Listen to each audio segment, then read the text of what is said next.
மருதம் நெய்தல் பாலை ஐவநிலைகளிலே குறிஞ்சி இழைத்து ஆளக்கூடிய நம்பி மன்னனுக்கும் நங்கை மகுடைக்கு வளர்ப்பு வளர்ந்தான் கூட என் பெயர் வள்ளி. இருந்தாலும் தமிழ் என்றால் அழகு, அழகி என்றால் முருகன். இப்படியாப்பட்ட முருகனை வணங்க வேண்டும். கந்தா, கடம்பா, கதிர்வேலா, சண்முக, சரவண, முத்துக்குமாரா உன்னையே நம்பியிருந்தாலும் கூட இந்த வள்ளிக்கும் இந்த நாட்டு மக்கள் கருபுரிய வேண்டும். முருகனை வணங்கணும். முருகா, முத்துக்குமாரா,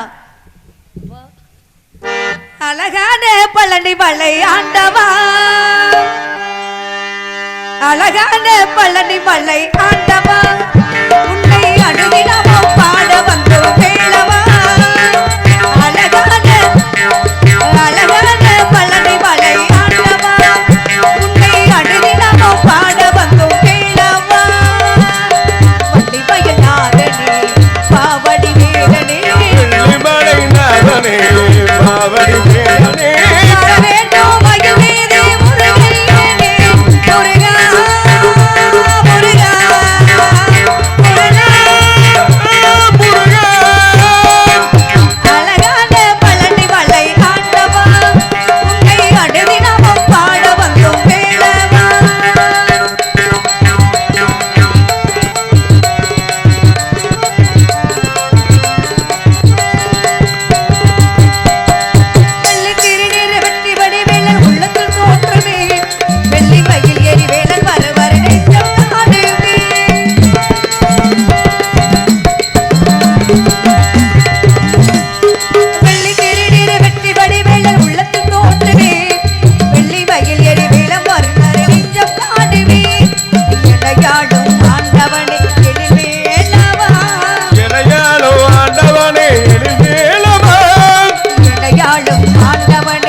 தழைத்த மூத்த குடி நம் தமிழ் குடி. கல்லும் தோன்றல மண்ணும் தோன்றல உலகத்தில் தோன்றியது தமிழ். தமிழ் கடவுள் முருகக்கடவுள் வணங்காம கூட அந்த எல்லாமலை ஈஸ்வரியை வணங்கணும். ஆதி எல்லாம் பூத்தவளை அன்னமலம் கார்த்தவளை கருமாரியம்மனை வணங்கணும் அப்படின்னு பார்க்க போனா தமிழ் கடவுள் முருகப்பெருமான், தமிழுக்கு தலைவன் சிவபெருமான், தமிழுக்கு தாத்தா உவி சாமிநாதன். அப்ப தமிழுக்கு சிறப்புகள் நிறைய இருந்தாலும் கூட அந்த தமிழ் கடவுள் முருகக்கடவுள் வணங்குறதுக்கு முன்னாடி அந்த எல்லாமல்ல முத்துமாரியை வணங்கணும் அப்படின்னு பார்க்க போனா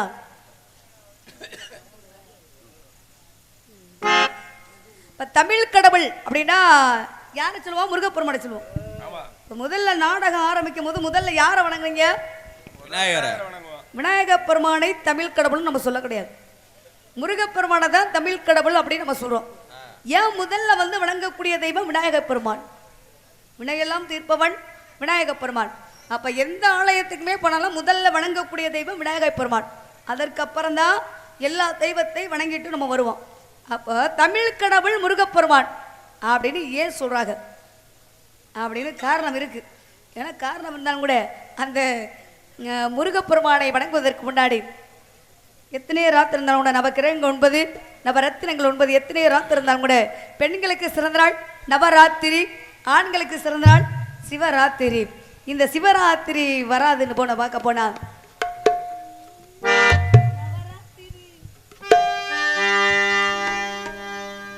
நவராத்திரி சிவராத்திரி நவராத்திரி சிவராத்திரி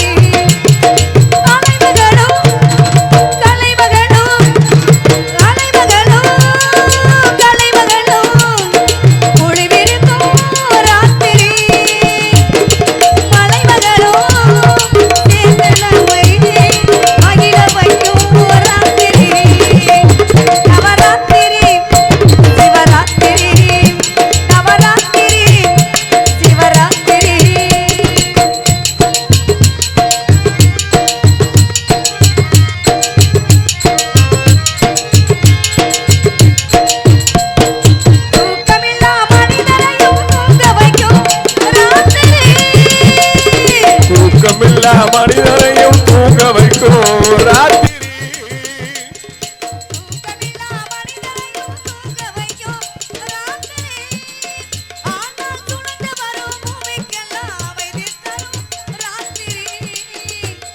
சுழன்று வரும் பூமிக்கெல்லாம் அமைதி தரும் ராத்திரி.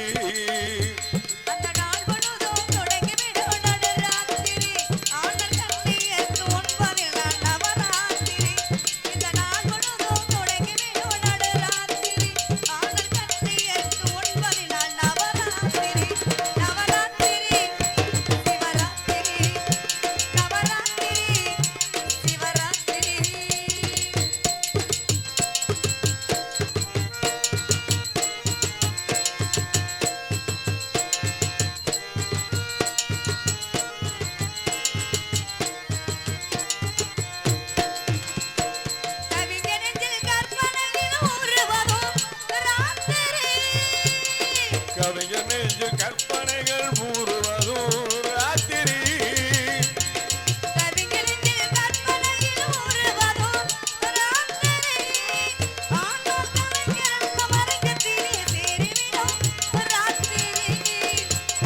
கலைஞரெல்லாம் சேருவதும் ராத்திரி.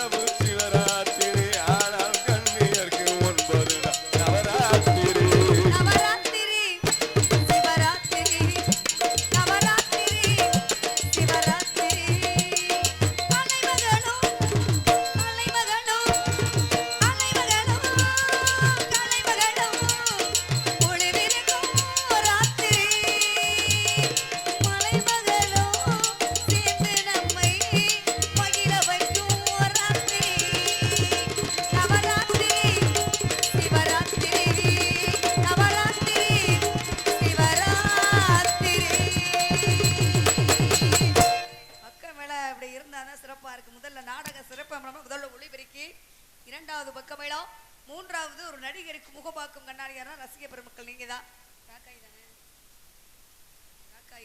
ராக்காய் ஒளிபெருக்கி அண்ணா அவர்களுக்கு நன்றி. இந்த வணக்கம் வணக்கம் ரொம்ப சிறப்பாக இருக்குது, ரொம்ப நன்றிண்ணே. அதே நேரத்தில்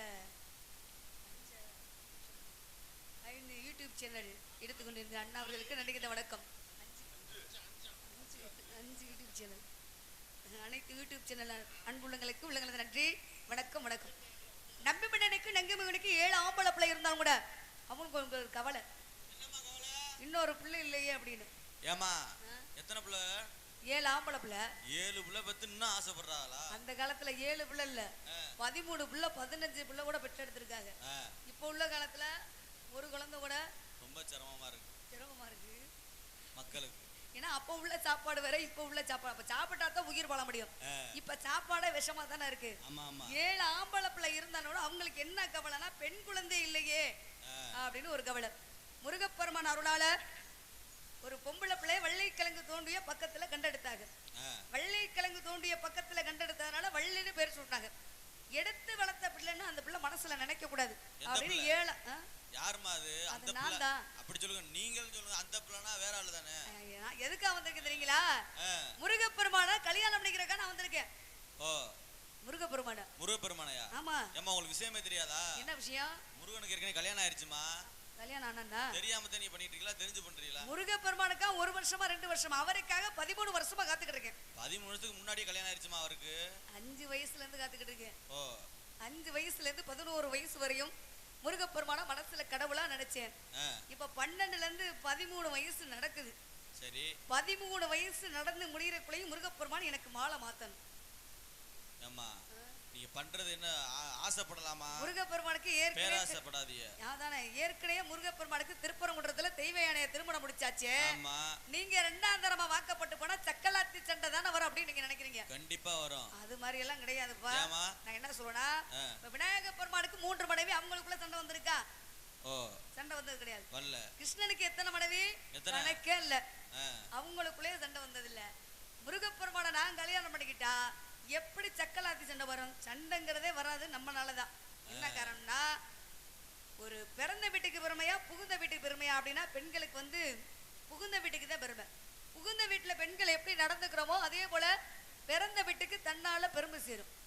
இந்த புகுந்த வீட்டுல நம்ம குடும்பத்துல சண்டை நடந்தா, இந்த நம்ம வீட்டுக்குள்ள சண்டை நடந்தாதான் அது நம்ம வீட்டு சண்டை. அடுத்து வெளியில தெரிய ஆரம்பிச்சுன்னா ஆளுக்கு ஒண்ணு சொல்லி என்ன ஆகும்? ஊரே பரவிடும் நம்ம சண்டை. அப்ப ஊருக்கே தெரிஞ்சிடும். அதனாலதான் என்ன நடந்தாலும் நம்ம குடும்பத்துல நம்ம சண்டை நடந்து நம்ம 4 பேரும் சத்தம் போட்டு எவ்வளவு நேரம் சத்தம் போட முடியும்? அப்புறம் நம்ம சண்டை நம்மளே அமைதி ஆயிடுவோம். அதனாலதான் ஒரு பெண்ணுக்கு பிறந்த இடத்துல இருந்து புகுந்த வீட்டுக்கு வரும் பொழுது வலது காலை எடுத்து வீட்டுக்குள்ள வர சொல்லி விளக்கு ஏத்துவாங்க. இந்த விளக்கு ஏத்துறதுக்கு என்னென்ன தேவைப்படும்? எண்ணெய், திரி, தீ. எண்ணெய், திரி, தீ. இது 3 விளக்கு ஏத்துறதுக்கு தேவைப்படும். ஏன் அந்த விளக்கு ஏத்துறதுக்கு 3 தேவைப்படும் அப்படின்னா, பிறந்த இடத்துல இருந்து புகுந்த வீட்டுக்கு வாழ வந்திருக்கேன். இந்த மகாலட்சுமி என்பது விளக்கு. எண்ணெய் இந்த குடும்பத்துல என்ன நடந்தாலும் எண்ணெய் இந்த குடும்பத்துல ஒருத்தியாக எண்ணெய் திருத்தி எண்ணெய் திருத்தி எண்ணெய் திருத்தி எண்ணெய் திருத்தி இந்த மனம் கோணாமல் இந்த குடும்பத்துல ஒருத்தியும் மகாலட்சுமியும் ஸ்ரீதேவியும் என்றைக்கு நிறைஞ்சிருக்கணும் அப்படின்னு எண்ணெய் திருத்தி இது 3ஐயும் பயன்படுத்தி விளக்கு ஏத்துவாங்க மகாலட்சுமிய. அதே போல அப்ப நான் முருகப்பெருமான நான் கல்யாணம் பண்ணிக்கணும்னா மனங்கோணாம நான் நடந்துக்குவேன் அப்படின்னு ஆசைப்படுறேன். அவருக்காக மனசுல ஆசை எப்படி தெரியுமா? குயிலே கவி குயிலே யாவரவை தேடுகிறாய், மனசுக்குள் ஆசை வைத்த முருகன் வந்தாடா. குயிலே கவி குயிலே யாரை எண்ணி பாடுகிறாய், உறவுக்கு அர்த்தம் சொல்ல கந்தன் வந்தானா, உறவுக்கு அர்த்தம் சொல்ல கந்தன் வந்தானா.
அப்படின்னு ஆசைப்படுறேன்.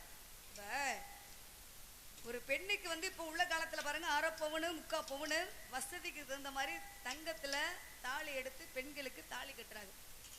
ஆனா அந்த காலத்துல எப்படி தாலி கட்டினாங்கன்னா முடமுறையாத மஞ்சள் கிழங்கு எடுத்து 21 நூலை சுத்தி பெண்களுக்கு தாலியா கட்டுவாங்க. 21 நூல்னா இன்னமும் 21 நூல் தான் தாலி கட்டுவாங்க. இந்த 21 நூல்னா வந்து ஒத்தப்படையா தான் போடணும், ரெட்டப்படையா போடக்கூடாது. இந்த 21 நூலை சுத்தி பெண்களுக்கு வந்து முடமுறையாத மஞ்சள் கிழங்கு எடுத்து அந்த காலத்துல தாலி கட்டினாங்க. ஏன் அந்த முடமுறையாத மஞ்சள் கிழங்கு வந்து மங்களகரமானது. அந்த மஞ்சள்ல வந்து 21 நூலை சுத்தி பெண்களுக்கு வந்து அந்த காலத்துல தாலி கட்டுகின்ற போது தூங்கும் போது தன்னோட கணவன் முகந்து பார்க்கும்போது 120 வயசு வரையும் அவங்க வாழ்வாகலாம். ஏன்னா அப்போ உள்ள சாப்பாடுகள் அது வேற.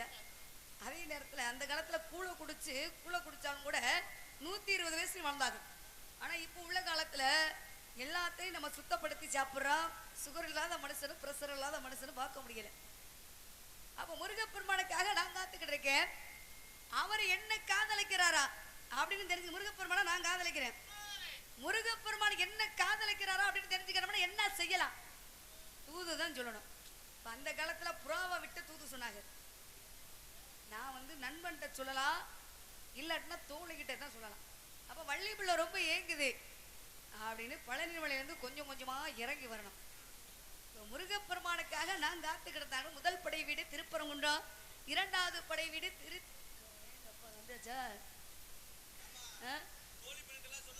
ஏன் அப்படி முருகப்பெருமானுக்கா மனசுல ஆசை எப்படி தெரியுமா? ராசாவே உன்னை விட மாட்டேன், என்னாலும் வெட்கிட மாட்டேன். ஓயாமலே மலை தூறலாம் போகாதைய மனவாசனை, கூடாமலே மனம் பாடலாம் தீராதைய உண்டோசனை.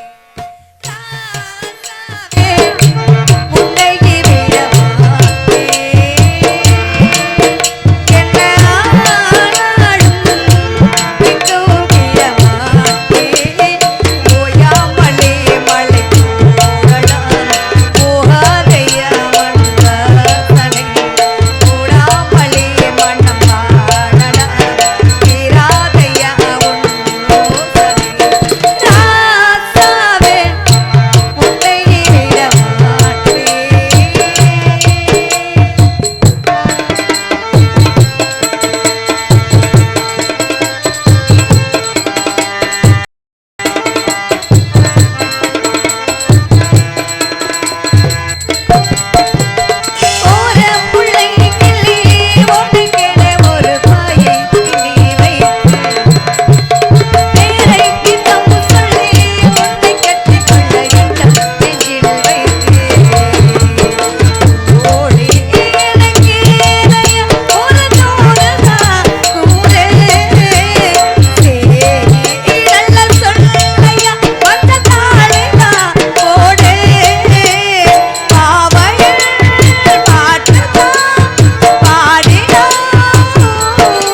உண்டா?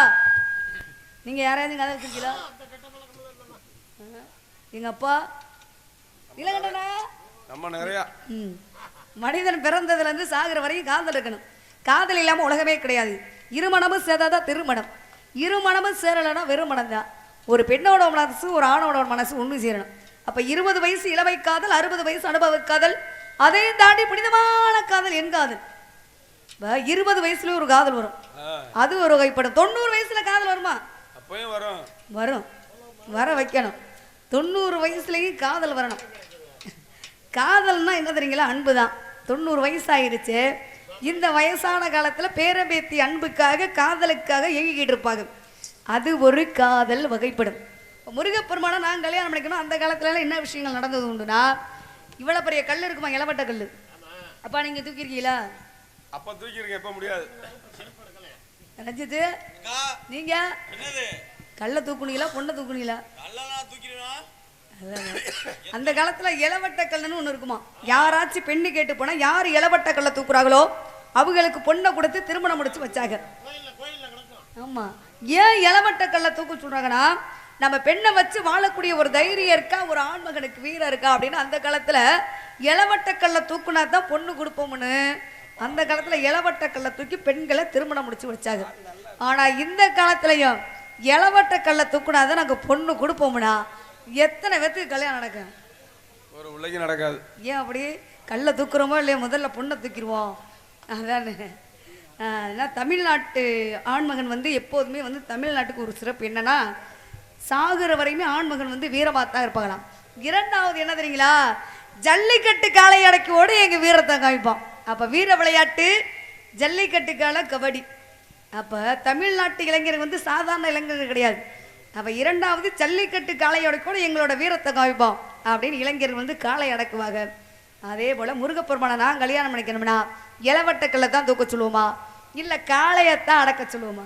முருகப்பெருமான் பார்த்தாவே பறந்துடும். அதனால தானே என்னோட மனசு மல்லிப்பிள்ளை ரொம்ப ஏங்குது அப்படின்னு பழனிமலையிலேருந்து கொஞ்சம் கொஞ்சமா இறங்கி வரணும். என்னோட மனசை கல்வனா வந்து திருடிக்கிட்டாரு, திருட்டு போய அப்படின்னு இயல் இசை நாடகம் உங்களை சொல்லுவனாப்பா தம்பி.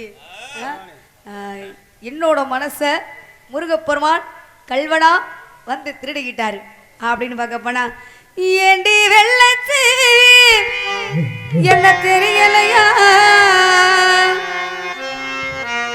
ஓடி வெள்ளத்து என்ன புரியலையா, நெஞ்சு நொங்குது நொங்குது கால் ரெண்டு போகுது பின்ன, உன்னை முத்தமிட துடிக்கிறேன் கண்ண, நீ முள்ள கட்டி அடிக்கிற கண்ண, நீ காய்தானா பழந்தானா சொன்னாலே